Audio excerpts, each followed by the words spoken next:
guys, I'm Kayla. I'm an alumni with MCCA, and I hope that this video finds you in healthy and happy spirits. I can't imagine the whirlwind that you guys have been on the past couple weeks, and I just wanted to start by saying that I'm extremely proud of you for continuing to learn and train despite the circumstances.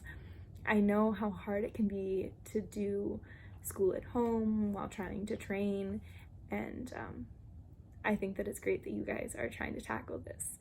I actually homeschooled from 10th grade to 12th grade, and I was training for dance while doing that, and I was holding a job.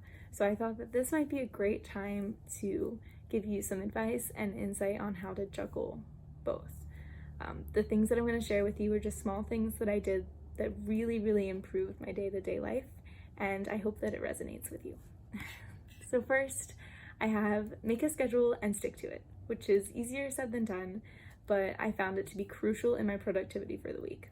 So as you know, the performing arts require a lot of discipline, but it can be difficult to maintain that whenever you're holding yourself accountable.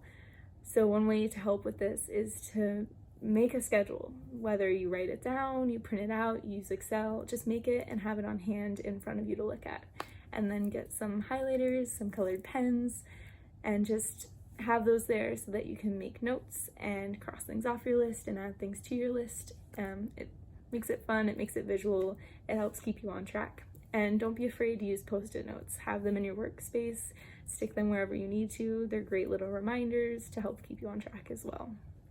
Also, you have to be realistic. You want to set yourself up for success and not failure. And that starts with giving yourself a realistic timeline.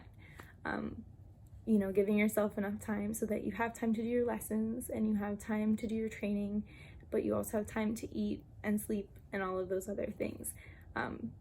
Whenever you're realistic with it, you know that you can reach your goals by the end of the week. And lastly, include time for yourself in your schedule. This includes enough time to sleep and eat and drink lots of water and do whatever keeps your heart happy and healthy. So whether that's taking a walk or baking your favorite dessert or reading a book, put it in your schedule. Next, take things week by week. As things are changing by the minute, it's really hard to find consistency, but I found that breaking things up week by week is really helpful. By this I mean give yourself a weekly goal.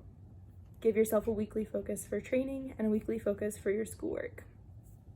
And give yourself, or maybe plan an amount of volume you want to get done in a week. So if you have an amount of work that you have planned to get done in a week, it can help you stay on track and push forward.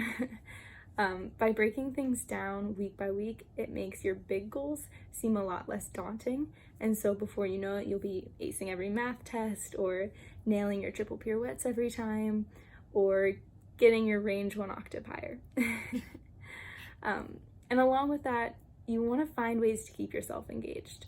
I know that one of the biggest challenges I faced whenever I started homeschooling was sitting in the same room for hours on end doing schoolwork. So I decided that with every class that I changed, I would change a room in the house, or I would move from my desk to the floor or the floor to outside if it was nice out, and back to my desk, just something that I could keep my mind fresh and focused and just keep things moving.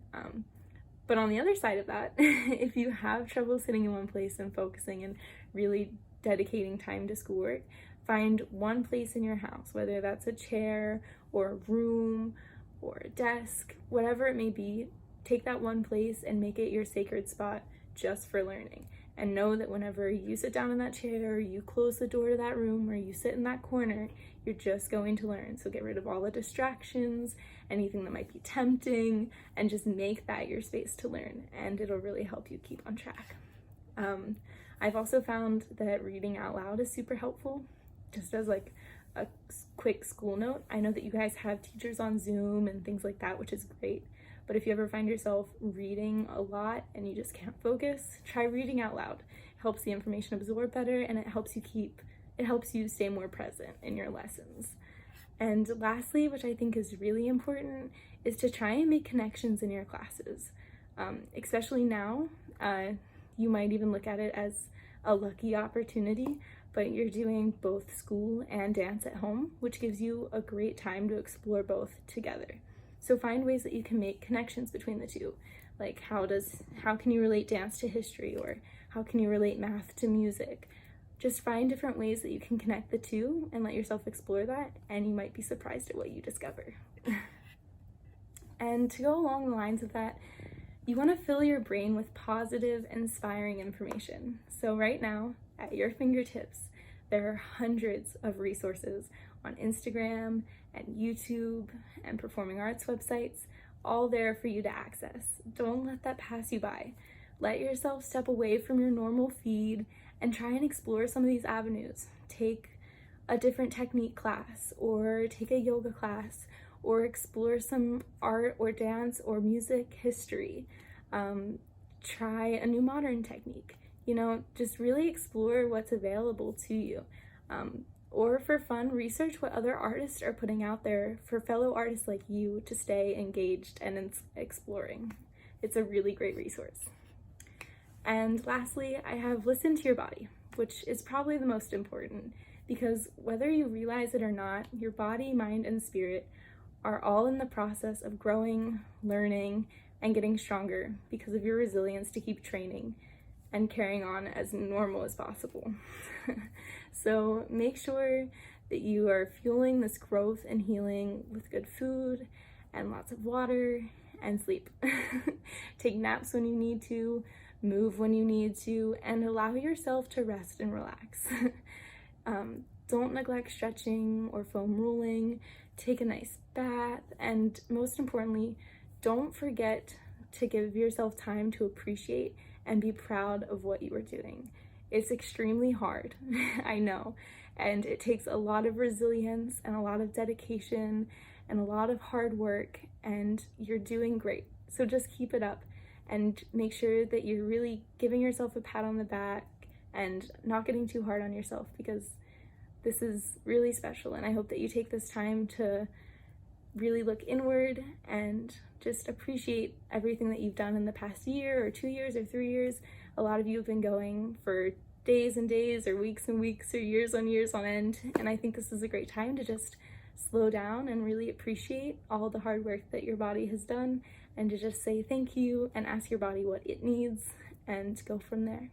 So I hope that you can take something away from this to make or to bring some ease to this time of uncertainty with school and training at home. I'm sending lots of love to each and every one of your households, and I wish you happy dancing, singing, acting, and learning.